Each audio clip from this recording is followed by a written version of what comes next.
Everything. Everything I want to hear. We are the Basic. I love radio, music, and more. Yes Media Academy Radio. Excite. All the hits.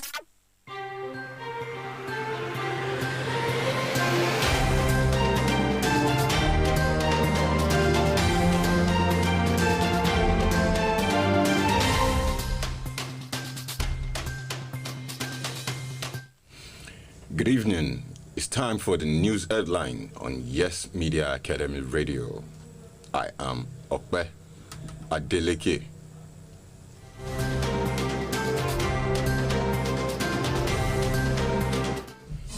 Buhari presides over 10th virtual FEC meeting. President Muhammadu Buhari is presiding over the 10th virtual Federal Executive Council meeting at the State House in Abuja. The meeting, which started at 10 a.m. with rendition of the national anthem, also observed a minute silence in honor of the father of the Kwara State Governor, Abdulganiyu Abdulrazak San, who was a Minister of Railway in the First Republic. The virtual meeting also had the attendance of Vice President Yemi Osinbajo, San, the Secretary to the Government of the Federation, Boss Mustafa, Chief of Staff to the President, Professor Ibrahim Gambari, and National Security Advisor, Major General Babagana Monguno, in attendance.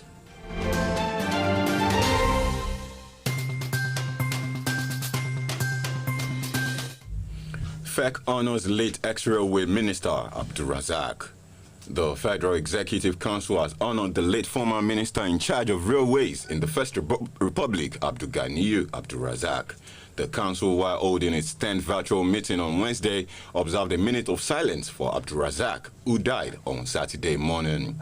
Presiding over the meeting was President Muhammadu Buhari, with Vice President Yemi Osinbajo and 8 ministers physically present at the council chambers of the Presidential Villa, Abuja.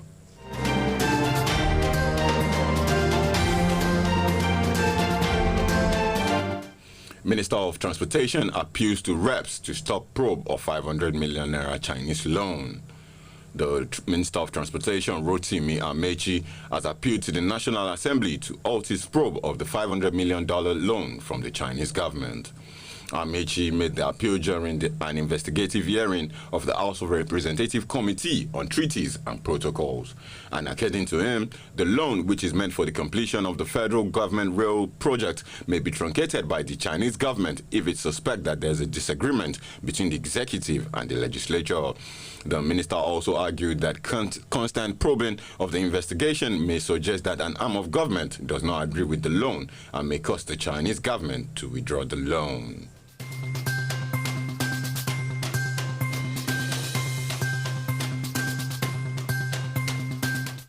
NSITF claims 46 properties seized from ex-chairman Ole.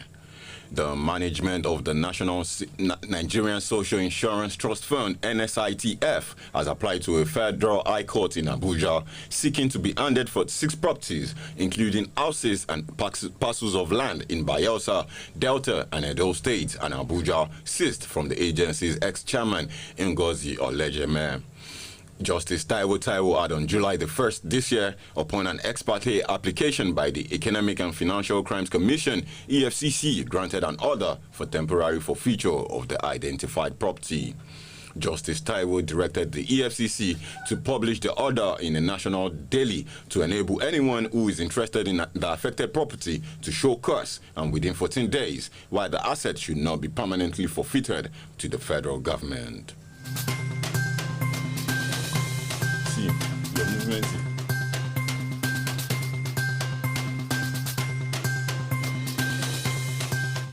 Ohaneze counters Maman Daura, insists on rotation.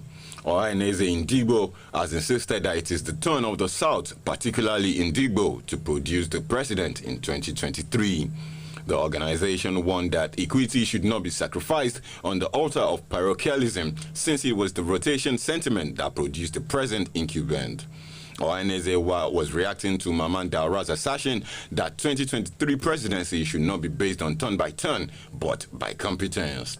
Chief Emeka Atama, the media aide to the President General of Ohaneze, Chief Nya Nwodo, who spoke on behalf of Ohaneze, insisted and said, all we know is that it is the turn of the South where we have abundant, competent individuals who can steer the ship of this country, particularly among the Indigo.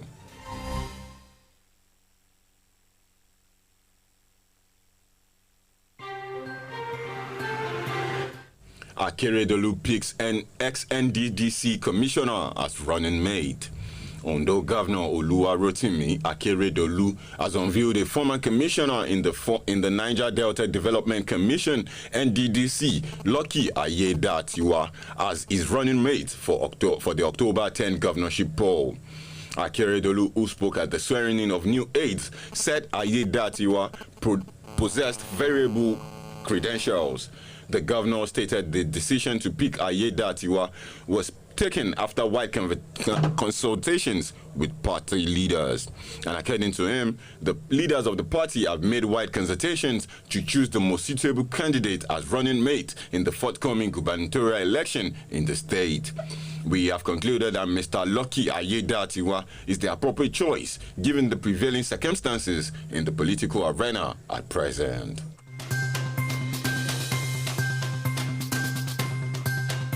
And that wraps up the news headlines on Yes Media Academy Radio, as edited by Olatunde Idowu and brought to you hearing by Okpe Adeleke. Many thanks for staying with us.